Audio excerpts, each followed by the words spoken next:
ठीक है।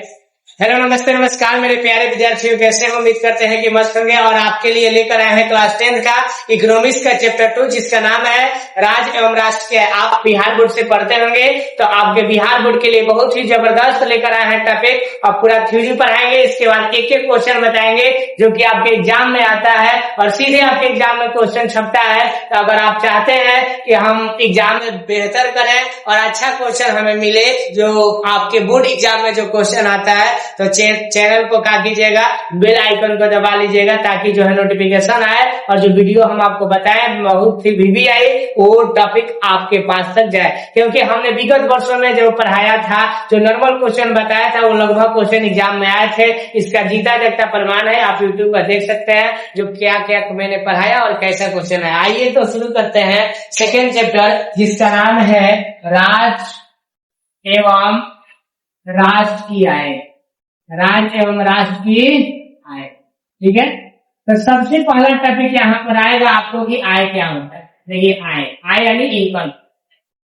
आय का डिफिनेशन दिया है, जब कोई भी व्यक्ति किसी प्रकार का शारीरिक अथवा मानसिक कार्य करता है, तो शारीरिक और मानसिक कार्य करने के बाद उस काम के बदले में जो उस व्यक्ति को जो पारिश्रमिक मिलती है ना, वह उस व्यक्ति का क्या होता है, आय होता है, यानी इनकम होता है। कोई दिक्कत है? ये आय का डिफिनेशन है, कई तरीका से आप इसका डिफिनेशन लिख सकते हो, है ना। बिहार राज्य की आय क्या है? सामान्यतः हम जानते हैं कि बिहार जो है एक गरीब राज्य है ना, और गरीबी को जन्म देती है। इस कथन को कौन बोला था? हम नहीं बोल रहे हैं, एक प्रसिद्ध अर्थशास्त्री बोले थे, जिनका नाम था रेगनर नर्स। क्या नाम था? रेगनर नर्स ने गरीबी के चक्र को यानी व्यक्त किया है, उन्होंने बताया है। और इसको देखिएगा, और आगे हम बता रहे हैं आपको कि भारत के अभी 28 राज्य है और 8 केंद्र शासित प्रदेश।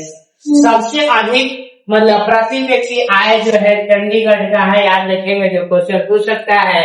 और गोवा में प्रति व्यक्ति आय जो है ना 54,850 रुपया है, और दिल्ली में 50,562 है। और तीसरे स्थान पर हम बात करेंगे तो हरियाणा और पंजाब के 6 रुपया है। बाबू नेक्स्ट टॉपिक है राष्ट्रीय आय क्या होता है, नेशनल इनकम क्या होता है। मोस्ट जीबीआई टॉपिक है, नेशनल इनकम आपके एग्जाम में आता है, ठीक है। तो राष्ट्रीय आय का मतलब किसी देश में एक वर्ष के अंदर उत्पादित यानी एक साल के अंदर जितना उत्पादित होगा वस्तु और सेवाओं, तो वस्तु और सेवाओं के कुल मौद्रिक मूल्य को क्या कहते हैं? कुल मौद्रिक मूल्य को राष्ट्रीय आय कहते हैं। यानी एक साल के अंदर देश के अंदर जितना वस्तु और सेवा का उत्पादन हुआ, उसके कुल मौद्रिक मूल्य को हम क्या कहेंगे? उसको हम राष्ट्रीय आय कहेंगे। क्या कहेंगे? राष्ट्रीय आय। तो यहाँ पर लिखा है कि राष्ट्रीय आय की अवधारणा को हम लिखित आयामों द्वारा स्पष्ट कर सकते हैं। आयाम है राष्ट्रीय आय की धारणा में कि पहला है सकल घरेलू उत्पाद। क्या है? सकल घरेलू उत्पाद। दूसरा है कुल या सकल राष्ट्रीय उत्पाद, और तीसरा है शुद्ध राष्ट्रीय उत्पाद। तो याद रखेंगे तीनों के तीनों, ठीक है। ये राष्ट्रीय आय की धारणा। सकल घरेलू उत्पाद क्या होता है? देखो, किसी देश के सीमा के अंदर किसी भी दी गई समय में एक वर्ष में उत्पादित समस्त वस्तुओं एवं सेवाओं के कुल बाजार मूल्य को, कौन मूल्य को? कुल बाजार या मौद्रिक मूल्य को उस देश का क्या कहते हैं? सकल घरेलू उत्पाद कहा जाता है। इसमें आगे नीचे आपको बताएगा कि कुल या सकल राष्ट्रीय उत्पाद क्या होता है।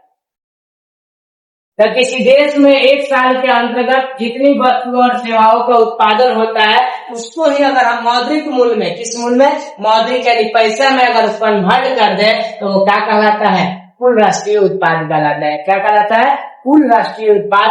यही दोनों में बस यही अंतर है ना। यानी कुल राष्ट्रीय उत्पाद और सकल घरेलू उत्पाद में जो अंतर होता है, वो अंतर कुल राष्ट्रीय उत्पाद का पता लगाने के लिए सकल घरेलू उत्पाद में देशवासियों द्वारा जो विदेश से जो उत्पादित वस्तु और सेवा रहेगा, उसके मूल्य को क्या कर दिया जाएगा? जोड़ दिया जाएगा। इसलिए क्योंकि जो विदेश में हमारे देश से जाकर के काम करेंगे, वो इनकम तो हमारे यहाँ जुड़ाएगा, और विदेशियों द्वारा देश में उत्पादित वस्तु के मूल्य को क्या कर दिया जाता है? घटा दिया जाता है। जो विदेशी है वो देश में जो उत्पादित वस्तु के मूल्य जो है उसको क्या करेंगे? घटा। ठीक है। शुद्ध राष्ट्रीय उत्पादन क्या है? तो कुल राष्ट्रीय उत्पादन को प्राप्त करने के लिए, है ना, ध्यान दीजिएगा, कुल राष्ट्रीय उत्पादन को प्राप्त करने के लिए जो खर्चा करना पड़ता है, अतः कुल राष्ट्रीय उत्पादन में से इन खर्चा को क्या करते हैं? घटा देते हैं। तो इस खर्चा को घटाने से जो शेष बचता है वह शुद्ध राष्ट्रीय उत्पाद होता है। क्या होता है? शुद्ध राष्ट्रीय उत्पाद होता है। इसको ध्यान रखेंगे। कुल राष्ट्रीय उत्पाद में से कच्चा माल की कीमत और पूंजी की घिसावट वगैरह हो गया, है ना, मरम्मत वगैरह हो गया, इस पर जो किया गया जो व्यय होता है और कर बीमा का व्यय, इस सबको घटा दिया जाता है। तो घटाने के बाद जो शेष बचेगा उसको ही क्या कहते हैं? शुद्ध राष्ट्रीय उत्पाद। कोई दिक्कत? भारत का राष्ट्रीय आय ऐतिहासिक परिवेश क्या है? देखो, सबसे पहले भारत में 1868 ईस्वी में, यानी दादा भाई एकदम मस्त वीडियो यह टॉपिक बाबू, दादा भाई नौरोजी ने राष्ट्रीय आय का सबसे पहले अनुमान लगाया था। कब लगाया था? 1868 में, याद रखेंगे। उस समय वे प्रति व्यक्ति आय जो है 20 रुपया बताए थे। कितना? प्रति व्यक्ति आय 20 रुपया बताए थे 1868 में हमारे देश भारत का। 1948 और 49 के लिए देश की कुल राष्ट्रीय आय जो बताई गई थी 8650 करोड़ रुपया बताई गई थी, और प्रति व्यक्ति आय 246 रुपया 90 पैसा, 246, है ना, 0.9 रुपया थी। याद रखेंगे 1948 से 1949। इसका 1954 में 1954 में राष्ट्रीय आंकड़ों का संकलन करने के लिए सरकार ने केंद्रीय सांख्यिकी संगठन की स्थापना की। पूछेगा केंद्रीय सांख्यिकी संगठन का स्थापना कब हुआ? आप कहेंगे 1954 में। कितना में? 1900। यह संस्था नियमित रूप से राष्ट्रीय आय के आंकड़ों को प्रकाशित करती है।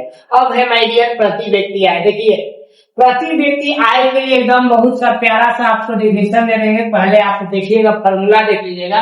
प्रति व्यक्ति आय बराबर राष्ट्रीय आय बटा कुल जनसंख्या, यानी राष्ट्रीय आय में कुल जनसंख्या से भाग देने के बाद जो भागफल आता है वही हमारा प्रति व्यक्ति आय होता है। तो अब यहाँ देखेंगे, राष्ट्रीय आय में देश की कुल जनसंख्या से भाग देने पर जो भागफल आता है उसको क्या कहते हैं? प्रति व्यक्ति आय कहते हैं। ठीक है।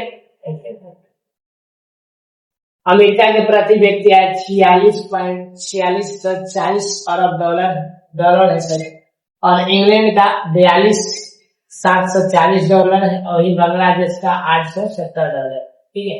राष्ट्रीय आय की गणना में कठिनाई क्या क्या होती है? राष्ट्रीय आय की गणना में कठिनाई होती है, पहले आंकड़ों को एकत्रित करने में कठिनाई होती है, दोहरी गणना की संभावना होता है, मूल्य मापन की संभावना होता है। याद रखिएगा ये सब लगभग ठीक है।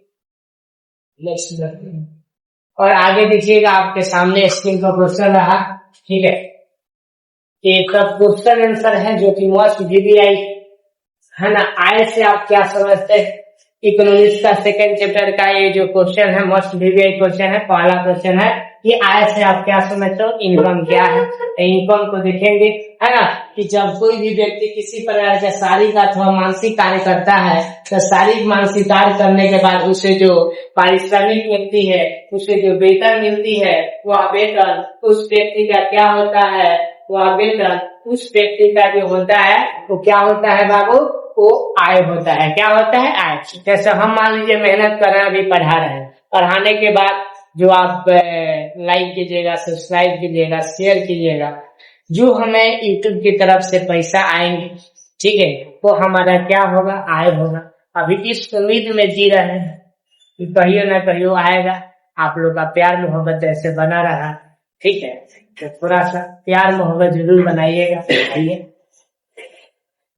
सकल घरेलू उत्पाद से क्या समझते हैं? ये भी क्वेश्चन बाबू VBI नहीं मानते। जब एक देश की सीमा के अंदर, मतलब कोई भी देश हो गया ना, उसके अंदर किसी दी गई समय अवधि में, यानी जो समय दिया जाएगा 1 साल, 6 महीना, 2 साल, जो भी समय दिया जाएगा, उस समय अवधि में प्राय 1 वर्ष में उत्पादित, यानी 1 साल के अंदर उत्पादित समस्त अंतिम वस्तुओं और सेवाओं का मूल्य बाजार या मौद्रिक मूल्य जो होगा वही मौद्रिक मूल्य जो होता है तो देश का क्या होता है? राष्ट्रीय। प्रति व्यक्ति आय क्या है? अभी आपको हमने थ्योरी में पढ़ाया है। ये भी क्वेश्चन बहुत VBI है जो बार बार आता है। राष्ट्रीय आय में देश की कुल जनसंख्या से भाग देने के बाद जो भागफल प्राप्त होता है वह क्या कहलाता है माय डियर? प्रति व्यक्ति आय कहलाता है। इस बात ध्यान रखेंगे। प्रति व्यक्ति आय बराबर होता है राष्ट्रीय आय बटा देश की कुल जनसंख्या।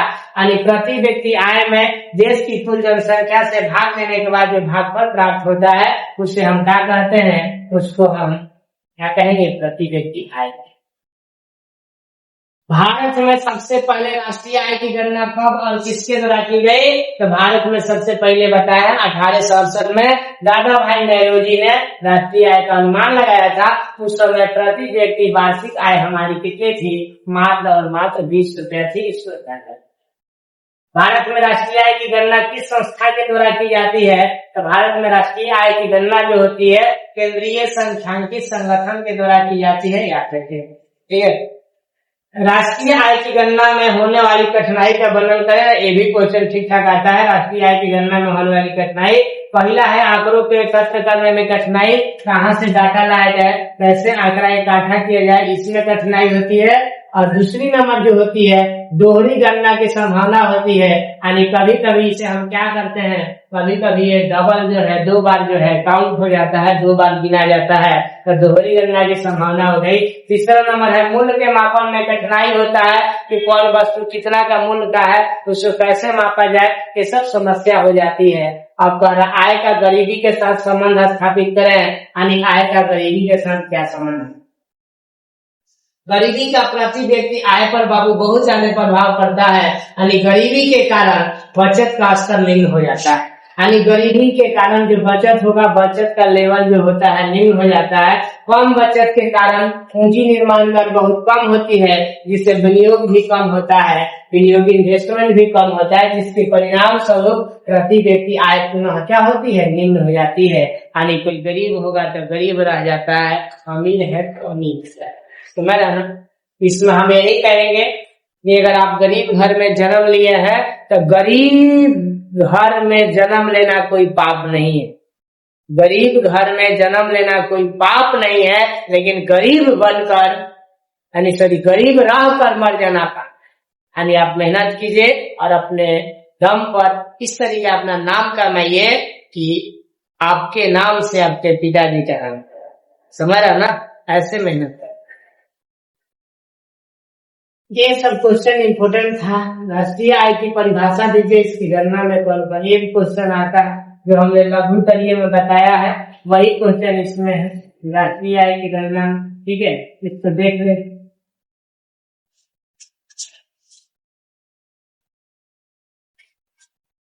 प्रति व्यक्ति आय और राष्ट्रीय आय में अंतर क्या है? देखिए स्क्रीन पर ये क्वेश्चन बहुत बार एग्जाम में पूछा जाता है, ठीक है, कि प्रति व्यक्ति आय और राष्ट्रीय आय में क्या अंतर है। तो प्रति व्यक्ति आय और राष्ट्रीय आय में निम्नलिखित अंतर है। प्रति व्यक्ति आय राष्ट्रीय आय में देश की कुल जनसंख्या से भाग देने पर जो है भागफल प्राप्त होता है वो प्रति व्यक्ति आय होता है, राष्ट्रीय आय होता है ना। और प्रति व्यक्ति आय होता है यानी राष्ट्रीय आय बटा देश की कुल जनसंख्या। आज जो कि राष्ट्रीय आय होता है ना, हमारे देश के जितने व्यक्ति है, जितने लोग हैं, यानी राष्ट्रीय आय का मतलब किसी देश में एक वर्ष में उत्पादित किया गया वस्तु और सेवाओं के कुल मूल्य से लगाया जाता है। वर्ष भर में देश की अर्जित आय को, कुल मात्रा को क्या कहते हैं? राष्ट्रीय आय कहते हैं। कि कितना अर्जित हुआ है, इनकम है ना, उसको राष्ट्रीय आय कहेंगे। ठीक है, इसको याद रखेंगे। ये जो क्वेश्चन हमने बताया बहुत इम्पोर्टेंट क्वेश्चन, ठीक है, इसको याद रखेंगे और आपको हम किसी भी ऑब्जेक्टिव क्वेश्चन बता देंगे। ठीक है, तब तक के लिए बहुत बहुत धन्यवाद। जय हिंद, जय भारत। आपका दिन ऐसे ही शुभ और मंगलमय हो। आगे आपको तीसरा चैप्टर बढ़ाएंगे, है ना, हर एक टॉपिक का। हिंदी हो गया, संस्कृत हो गया, इंग्लिश हो गया, एसएसटी हो गया। इसके लिए आपके लिए जबरदस्त वीडियो लेकर आते रहेंगे। ऐसे ही प्यार मोहब्बत बनाए रहिएगा। लव यू गाइस, धन्यवाद। जय हिंद, जय भारत।